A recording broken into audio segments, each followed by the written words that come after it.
Hello दोस्तों, मैं शिव शक्ति कुमार और अपने यूट्यूब चैनल यात्रा आईएएस पर आप सभी का स्वागत है। और एक खतरे बीपीएससी का एग्ज़ाम की तिथि की घोषणा हो चुकी है और यह लगभग अभी माना जा रहा है, संभावित तिथि है कि यह अगस्त में हो जाएगी। तो बीपीएससी के एग्ज़ाम के लिए जो 71वीं बीपीएससी है और बीपीएससी का जो एग्ज़ाम है, इसके लिए करंट अफेयर की काफ़ी महत्वपूर्ण भूमिका होती है, क्योंकि करंट अफेयर सामान्यतः और औसतन प्रत्येक साल 30 प्रश्न होते हैं और करंट अफेयर के माध्यम से ही रिजल्ट आता है। मैंने भी बीपीएससी को 2-3 बार परीक्षा पास किया हूँ और प्री का एग्ज़ाम और फाइनली मेरा सिलेक्शन हुआ था इस बीपीएससी एग्ज़ाम में।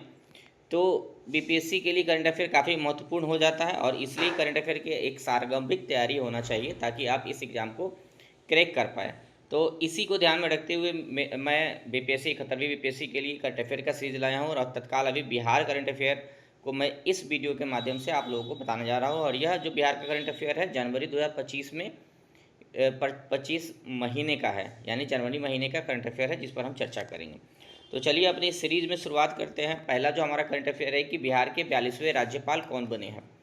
तो बिहार के 42वें राज्यपाल आरिफ मोहम्मद खान जी बने हैं। तो याद रखिए, क्योंकि इस तरीके के करंट अफेयर जो ऑनलाइन करंट अफेयर होता है बीपीएससी में पूछा जाता है। यूपीएससी से थोड़ा भिन्न एग्ज़ाम है जहाँ करंट अफेयर जो है वो ऑनलाइन तरीके से ही पूछा जाता है। तो एकदम पूरा याद होना चाहिए कि बिहार के 42वें राज्यपाल कौन बने हैं। तो आरिफ मोहम्मद खान, और ये इनका तस्वीर है। आरिफ मोहम्मद खान जी है जो अभी खान सर के कोचिंग में आने के कारण काफ़ी चर्चा में भी रहे हैं। तो अब हमारे पास जो सवाल आता है कि जो स्टैटिक्स है उसको भी थोड़ा देख लेते हैं, क्योंकि ये स्टैटिक्स साथ साथ अगर करते जाएंगे तो थोड़ा विषयगत जानकारी भी होती जाएगी जो इस परीक्षा के लिए ज़रूरी है। तो राज्यपाल के बारे में देखते हैं। तो एक जो आर्टिकल भारतीय संविधान के आर्टिकल 155 है उसमें क्लियरली कहा गया है कि प्रत्येक राज्य के लिए एक राज्यपाल होगा। यह जरूरी नहीं है कि एक राज्य के लिए एक ही राज्यपाल हो। बहुत सारे देखा जाता है कि 2 राज्यों के लिए, 2 से अधिक राज्यों के लिए भी एक राज्यपाल हो सकता है और वह राज्यपाल जो होता है सामान्यतः उस राज्य का नागरिक नहीं होता। ऐसा इसलिए किया जाता है ताकि निष्पक्षता जो है बनी रहे। और राज्यपाल के बारे में अगर हम देखें तो राज्यपाल राज्य का संवैधानिक प्रमुख होता है, जबकि कार्यकारी प्रमुख जो होता है मुख्यमंत्री होता है।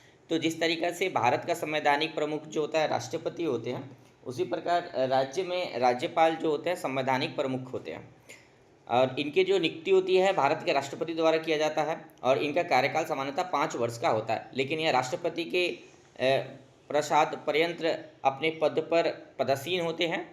तो ये 5 साल के बीच में भी इनको हटाया जा सकता है, लेकिन सामान्यतः इनका कार्यकाल 5 साल का होता है।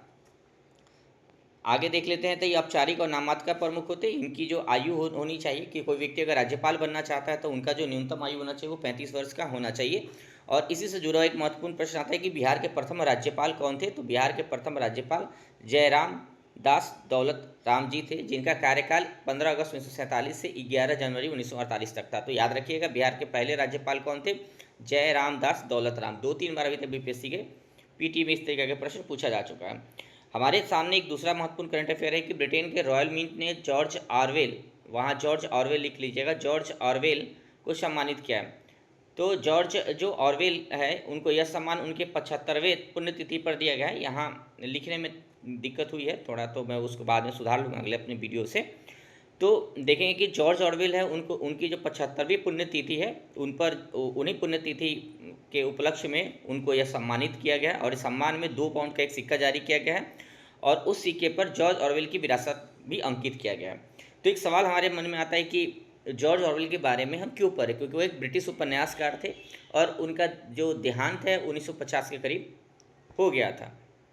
तो एक सवाल है कि क्यों हम पढ़ रहे। तो बेसिकली जो जॉर्ज ऑरवेल थे उनका जन्म बिहार में हुआ था, बिहार के मोतिहारी में उनका जन्म हुआ था। तो यह बिहार के जो करंट अफेयर है उसके लिए काफ़ी महत्वपूर्ण हो जाते हैं और साथ साथ स्टैटिक्स के लिए, क्योंकि जो जॉर्ज ऑरवेल थे वो बहुत बड़े उपन्यासकार हैं ब्रिटेन के। तो जॉर्ज ऑरवेल के बारे में थोड़ा देख लेते हैं जो उनका स्टैटिक्स है। जॉर्ज ऑरवेल का जन्म जो है 25 जून 1903 को बिहार के मोतिहारी में हुआ था। मोतिहारी कहाँ है, तो पूर्वी चंपारण जिला में मोतिहारी है। अभी पूर्वी चंपारण जिला का मुख्यालय है मोतिहारी, तो इसको याद रखिएगा। दूसरे उनके पिताजी जो थे रिचर्ड विलियर, जो जॉर्ज ऑरवेल के पिताजी थे रिचर्ड विलियर थे, वो ब्रिटिश राज्य के दौरान सिविल सर्वेंट थे और उनकी जो नियुक्ति थी यही मोतिहारी में थी और यही वजह है कि उनका जन्म मोतिहारी में हुआ था। जॉर्ज ऑरवेल की मृत्यु 1950 में हो गई थी, 21 जनवरी को 1950 को हो गई थी। और उन्होंने 2 बड़े उपन्यास लिखा है, जो आपके सामने तस्वीर स्क्रीन पर आपको तस्वीर दिख रहा है। एक जो उपन्यास का नाम उनका 1984 उपन्यास है और दूसरा एनिमल फॉर्म है। वो काफ़ी स्वतंत्रता के समर्थक थे और जो ये बुक लिखे उन्होंने तानाशाही गवर्नमेंट पर लिखा है किताब की, जो तानाशाही सरकार होता है किस तरीक़ा से व्यक्ति की स्वतंत्रताओं का हनन करता है। तो एक तरीक़ा से वो स्वतंत्रता के समर्थक थे और बेहतर उपन्यासकार थे, बहुत बड़े उपन्यासकार थे। तो जॉर्ज ऑरवेल के बारे में याद रखिएगा, जॉर्ज ऑरवेल को सम्मानित किया गया है और उसके उपलक्ष्य में 2 पाउंड का एक सिक्का जारी किया गया है और उस सिक्का पर जॉर्ज ऑरवेल की जो उपलब्धि है उसको अंकित किया गया है। तो ये थी जॉर्ज ऑरवेल के बारे में महत्वपूर्ण स्टैटिक्स जानकारी। चलिए आगे देख लेते हैं। अगला जो हमारा महत्वपूर्ण करंट अफेयर हुआ है कि बिहार के पहले खेल विश्वविद्यालय को यूजीसी से मान्यता मिली है। तो बिहार का जो पहला खेल विश्वविद्यालय है उसको यूजीसी से, यूनिवर्सिटी ग्रांट कमीशन से मान्यता मिली है। तो देख लेते हैं कि जो बिहार का पहला खेल यूनिवर्सिटी वो कहाँ है। तो आप देखते हैं कि राजगीर स्पोर्ट कॉम्प्लेक्स नाम से इसको राजगीर नालंदा जिला में बनाया गया। तो यह जो यूनिवर्सिटी है इसको कहाँ बनाया गया, नालंदा जिला में, इसको याद रखिएगा। खेल विश्वविद्यालय के बारे में थोड़ा स्टैटिक्स देख लेते हैं। तो यह विश्वविद्यालय नालंदा जिला में अवस्थित है और इसका जो उद्घाटन हुआ था 29 अगस्त 2024 को माननीय मुख्यमंत्री श्री नीतीश कुमार जी के द्वारा हुआ था। तो एकदम इसको याद रखिएगा क्योंकि इस तरीके का प्रश्न पूछ देता है कि उद्घाटन कब हुआ। तो बिहार से जुड़ा हुआ है, तो 29 अगस्त जो राष्ट्रीय खेल दिवस है उसी दिवस को मुख्यमंत्री नीतीश कुमार जी द्वारा जो है इसका उद्घाटन किया गया था और 2024 में हुआ था। यूजीसी जो मान्यता दी है, तो यूजीसी की जो एक्ट है उसकी धारा 2F के तहत मान्यता मिला है और इसके पहले वाइस चांसलर के रूप में शिशिर कुमार सिन्हा का भी नाम जोड़ा जा रहा है। उनके नाम की भी बात की जा रही है कि जो शिशिर कुमार सिन्हा जो पूर्व IAS अधिकारी है उनको इसके पहले वाइस चांसलर भी बनाया जाएगा। खेल यूनिवर्सिटी है, यहाँ खेल कम्प्लेक्स है, इसमें खेल यूनिवर्सिटी भी है, क्रिकेट स्टेडियम भी है और आप देखिए होंगे कि एशियाई हॉकी जो खेल प्रतिस्पर्धा हुई थी यहीं हुई थी जिसमें भारत विजेता रहा था। तो इसको याद रखिएगा। और यहाँ एक अंतर्राष्ट्रीय महत्व का जो क्रिकेट स्टेडियम बन रहा है राजगीर में ही। तो हमारे यहाँ एक प्रश्न आ जाता है कि यूजीसी के बारे में आपसे पूछा जा सकता है। यूनिवर्सिटी ग्रांट कमीशन, तो यूनिवर्सिटी ग्रांट कमीशन की स्थापना 28 दिसंबर 1953 को हुआ था। बाद में जो चल के है इसको जो वैधानिक निकाय वैधानिक निकाय एक अधिनियम के माध्यम से सांविधिक निकाय का दर्जा दिया गया और उस एक का नाम था यूजीसी अधिनियम 1956। यानी यूजीसी अधिनियम 1956 के तहत इसको वैधानिक निकाय भी घोषित किया गया। इसका हेड क्वार्टर कहाँ है, नई दिल्ली में है और 6 क्षेत्रीय कार्यालय के साथ ही अपना कार्य करता है। यूजीसी का महत्वपूर्ण कार्य क्या है कि जितने भी इंडिया के अंदर यूनिवर्सिटी है उसको रेगुलेट करना, एक स्टैंडर्ड मानक को स्थापित करना और अनुदान देने के लिए सिफारिश करना, ये सब इसका महत्वपूर्ण कार्य है। तो यूजीसी के बारे में याद रखिएगा, काफ़ी महत्वपूर्ण बॉडी है इंडिया के लिए, रेगुलेटरी बॉडी है। तो इस तरीके के बॉडी पर प्रश्न आते रहता है। चलिए इस साल जो झांकी हुआ है गणतंत्र दिवस जो इस बार हुआ था 26 जनवरी इस साल जो गणतंत्र दिवस हुआ था 2025 में, तो इस साल बिहार जो है 8 साल बाद झांकी भी प्रस्तुत किया। तो बिहार के झांकी प्रस्तुत किया गया था इस बार के लिए जो 71वीं बीपीएससी के लिए करंट में आपसे पूछा जा सकता है कि इस झांकी का विषय क्या था, केंद्रीय विषय क्या था। तो जो इस झांकी प्रस्तुत किया गया था बिहार का उसका केंद्रीय विषय था स्वर्णिम भारत विरासत एवं विकास। इस केंद्रीय विषय के साथ इसको प्रस्तुत किया गया था। इस झांकी में देख रहे हैं आप, चित्र में भी दिखाई दे रहा होगा कि प्रतीकात्मक रूप में प्रसिद्ध बोधि वृक्ष एवं नालंदा विश्वविद्यालय दोनों को दर्शाया गया। देखिए नालंदा विश्वविद्यालय भी है जिसका खंडर को यहाँ प्रदर्शित किया गया, साथ में बोधि वृक्ष जो है उसको भी प्रदर्शित किया गया है। और तो इस जो गणतंत्र दिवस हुई थी इस बार की झांकी को देख लेते हैं। तो इस बार जो झांकी हुआ था उसमें सबसे जो प्रथम स्थान प्राप्त किया उत्तर प्रदेश का झांकी था, जो महाकुंभ के थीम पर विषय से संबंधित था। तो अगला हमारा जो महत्वपूर्ण करंट अफेयर है उसको देख लेते हैं कि बिहार ने प्राथमिक एवं मध्य विद्यालयों की न्यूनतम शिक्षण आवश्यकताएं की निर्धारण किया है। तो इस तरीके के सवाल भी आता है कि जो भी करंट अफेयर में चर्चा में होता है सवाल आ जाता है। तो देखते हैं क्या बदलाव हुआ है। तो पहला बदलाव यही हुआ है कि प्राथमिक विद्यालय कक्षा 1 से 5 में जो प्रधानाध्यापक सहित कम से कम 5 शिक्षक होंगे। पहला जो बदलाव किया गया है कि कक्षा पहली से लेकर 5वीं तक की जो हमारे यहाँ प्राइमरी स्कूल है उसमें कम से कम प्रधानाध्यापक सहित कितना टीचर होंगे, तो 5 शिक्षक होंगे। फिर कक्षा 1 से 8वीं के जो स्कूल होंगे वहाँ प्रधानाचार्य सहित न्यूनतम 9 शिक्षक होंगे। तो जो पहली से 8वीं तक की होगी स्कूल वहाँ कितने शिक्षक होंगे, 9 शिक्षक कम से कम होंगे।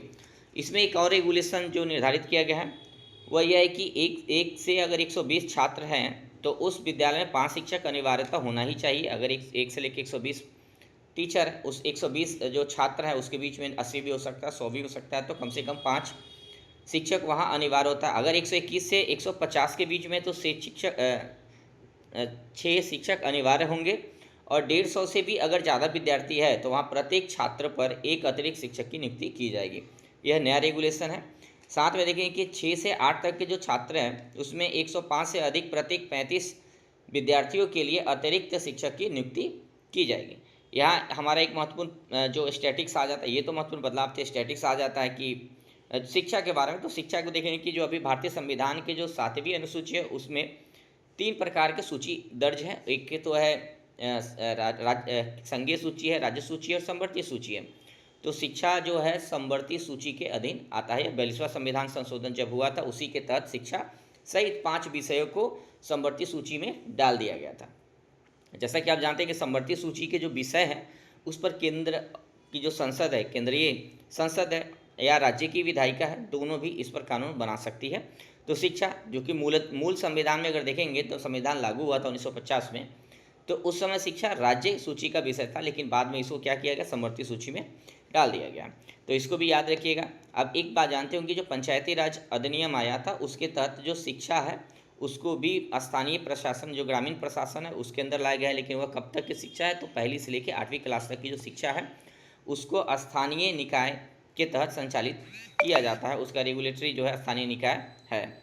अब ई शिक्षा कोष जो है एक पोर्टल है, एकीकृत डिजिटल प्लेटफॉर्म है जो शैक्षणिक डेटा है उसको संचित करता है और निर्णय लेने के लिए सरकार को सहूलियत प्रदान करता है। तो जो ई शिक्षा कोष है बिहार में जितने भी शिक्षा से जुड़ा हुआ डेटा है उस सबको संकलित करता है, और सरकार निर्देश भी दिया है कि आप प्रत्येक स्कूल का कितना विद्यार्थी है और वहाँ कितने शिक्षक है, पहले से लेके 5वीं तक कितने विद्यार्थी है, शिक्षक कितने हैं। तो ये सारे चीज़ को इस ई शिक्षा कोष जो पोर्टल है उस पर डालने के लिए जो प्रत्येक जिला अधिकारी हैं वो प्रत्येक जो जिला शिक्षा पदाधिकारी है उनको निर्देश भी दिए हैं। तो इसको याद रखिएगा कि ई शिक्षा कोष पोर्टल क्या है, यह प्रश्न पूछा जा सकता है। चलिए आगे देखते हैं। अगला जो हमारा महत्वपूर्ण प्रश्न है कि बिहार सरकार ने मध्याह्न भोजन मेनू में बदलाव किया है। तो बिहार सरकार जो है मध्याह्न भोजन मेनू जो है बिहार सरकार बदलाव किया है, और इसमें देखिए कि बहुत सारे जो न्यूट्रिशनल रिच फूड है उसको और प्रोटीन युक्त जो भोजन है बिहार सरकार उसको जो है लागू किया है, उसको शामिल किया है अपने मेनू में, जिसमें दाल, सब्जी, सोयाबीन, नमक ये सब देखेंगे तो इसको शुरू किया गया। और ये साप्ताहिक मेनू भी आप लोगों के सामने है, तो आप लोग इसको देख सकते हैं। अब मध्याह्न भोजन योजना के बारे में थोड़ा देख लेते हैं कि मध्याह्न भोजन जो है स्कीम ये कब आया था। तो इसके बारे में देख लेते हो कि मिड डे मील स्कीम के नाम से जाना जाता है, और यह भारत में पहली कक्षा से लेके 8वीं कक्षा तक के सरकारी स्कूल में नामांकित छात्रों को कवर करता है। यानी पहली कक्षा से लेके 8वीं कक्षा तक के जो भी छात्र हैं, जो नामांकित छात्र हैं उनको यह कवर करता है। और इसका मूल उद्देश्य स्कूलों में नामांकन को बढ़ाना था, जो हमारा सार्वभौमिक शिक्षा का जो अधिकार है आर्टिकल 21 क में एक मौलिक अधिकार के रूप में सम्मिलित है कि प्रत्येक व्यक्ति को कम से कम जो पहली से लेकर 8वीं कक्षा तक शिक्षित किया जाए। प्राइमरी एजुकेशन को सार्वभौमिक शिक्षा का अधिकार, मूल अधिकार दिया गया। उसी उद्देश्य की पूर्ति के लिए लाया गया था। मध्याह्न भोजन योजना जो है मिड डे मील स्कीम जो है इसके नोडल मंत्रालय कौन है, शिक्षा मंत्रालय है, और उसी के माध्यम से इसको संचालित किया जाता है। साथ में देखेंगे कि इस कार्यक्रम को पहली बार पूरे भारत के अंदर आज़ादी से पहले 1925 से मद्रास नगर निगम के द्वारा वंचित वर्ग के बच्चों के लिए शुरू किया गया था। बाद में चल के केंद्रीय सरकार ने 1995 में पहली से लेकर 5वीं कक्षा तक के छात्रों के लिए पायलट आधार पर एक केंद्र प्रायोजित योजना के रूप में शुरू किया था, जिसे अक्टूबर 2007 तक मिड डे मील को कक्षा 8वीं तक बढ़ा दिया गया। और यह आज केंद्र प्रायोजित योजना है और भारत का एक महत्वपूर्ण योजना है जो सार्वभौमिक शिक्षा का जो हमारा उद्देश्य है उसकी प्राप्ति में एक महत्वपूर्ण भूमिका निभाता है। तो यह था हमारा आज का करंट अफेयर। तो दोस्तों फिर मिलेंगे अगले करंट अफेयर में। धन्यवाद। हमारे यूट्यूब चैनल को देखने के लिए प्लीज़ इसको सब्सक्राइब करें। Thank you.